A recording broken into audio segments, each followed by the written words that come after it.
Get on in here. Get on in here. Hey, look.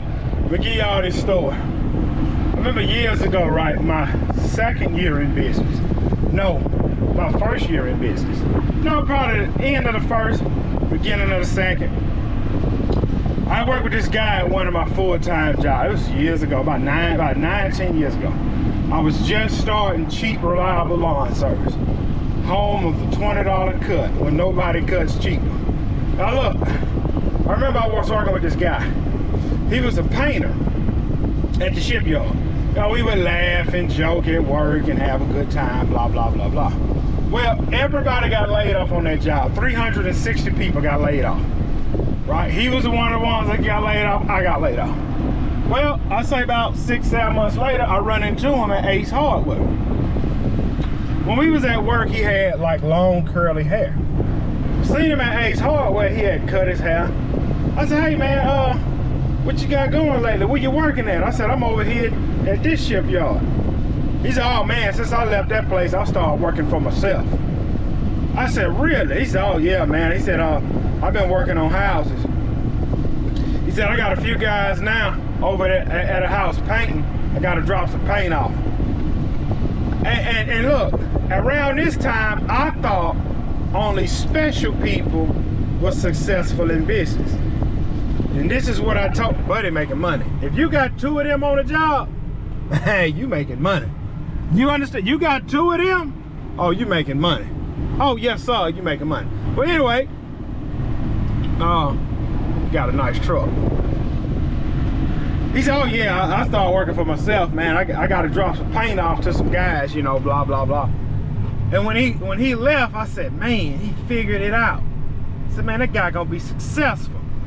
And I told myself, I said, some people have it in them where they know how to run a business and be successful. I said, man, the look in his eyes told me everything. He didn't have that same look. He had that eye of the tiger. That's what I was telling myself. I said, man, he got that eye of the tiger, man. He figured it out. And I remember, about 2 weeks later, I'm out cutting grass with my piece of trash set up, and there he go. I remember the kind of truck he had. He was coming through the red light, pulling the trailer, 0 tires, and a weed eater. I said, man, he doing yard work and working on houses. I said, he cornering the market. Looking back, man, he was chucking the flesh. He wasn't doing nothing but chucking it. That eye of the tiger he had was nothing but stress. Looking back, what kind of painter, what kind of painter buys paint from a hardware store?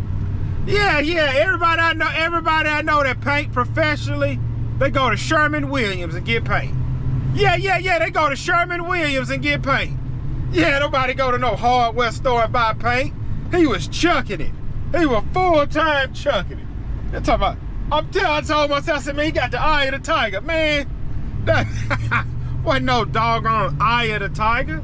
That was, hey, that look in his eyes was, man, I'm going out of business. I don't know what to do. But let me tell this guy I'm so successful, so he'll think I'm successful. Man, that dude was chucking it at the hardware store buying paint when all the real professional painters go to Sherwin-Williams. Man, I ain't never met a painter that didn't go to Sherwin-Williams. Yeah, he didn't even have uniforms on. Hey, I don't know where that guy at today. He was full-time chucking it. And here he goes selling me, thinking, man, that guy's successful, man. Man, please. Hey, looks can be deceiving.